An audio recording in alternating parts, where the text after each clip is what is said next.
Hier donc 10 décembre, le président du Faso était à Barça-Logo et oui, dans la région du centre-nord où il a échangé dans la matinée avec les unités combattantes du détachement de ladite localité.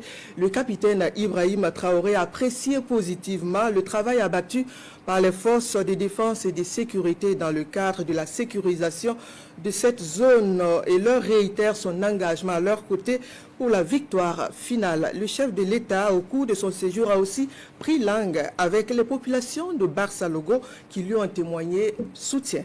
Nyarkiteda. Barça-Logo, la commune debout contre vents et marées, accueille ce 10 décembre le président du Faso. Le chef suprême des forces armées nationales effectue la visite par la route et communique sur place avec les populations.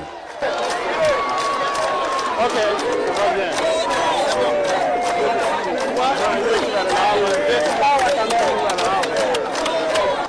Toutes les couches sociales y sont pour témoigner la gratitude de toute la localité au président du Faso. Et c'est le chef de Barça-Logo qui porte le message. Le message que j'ai, c'est la joie de toute la population.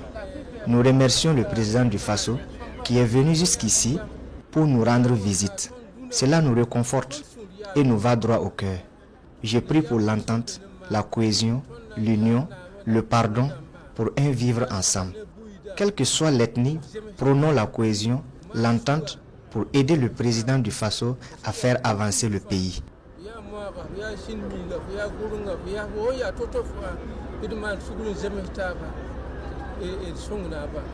Les populations y sont toujours, grâce à la ténacité des hommes qui ont su relever les défis et continuent de garder les positions intactes. Le chef de l'État leur est reconnaissant et apprécie à juste titre le travail fait pour sécuriser la zone. On est très content d'être parmi vous. On a pris le soin aussi de rouler sur l'axe pour voir de visu la situation.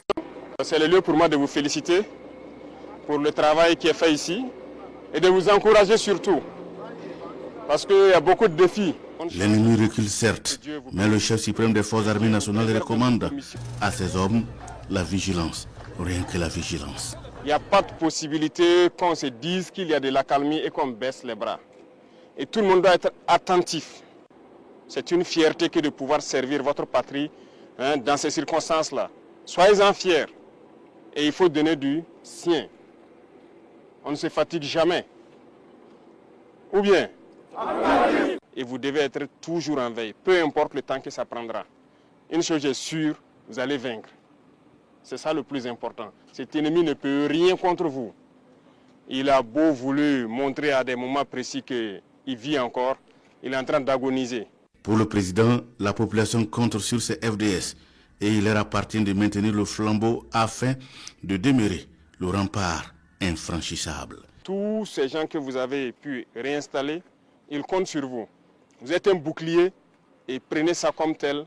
Vivez ça, votre métier ainsi. OK?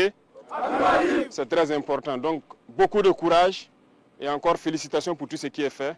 Nous resterons à l'écoute. Tout ce qui peut être fait pour améliorer vos conditions, nous allons continuer à le faire. Parce que tout ce que vous portez ici, c'est grâce à la population qu'on arrive à réaliser tout ça.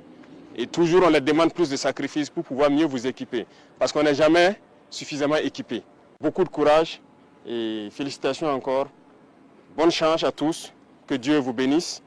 Que Dieu vous préserve dans toutes vos missions. Amen. Que Dieu veille sur vous. Amen. La patrie ou la mort. Merci beaucoup.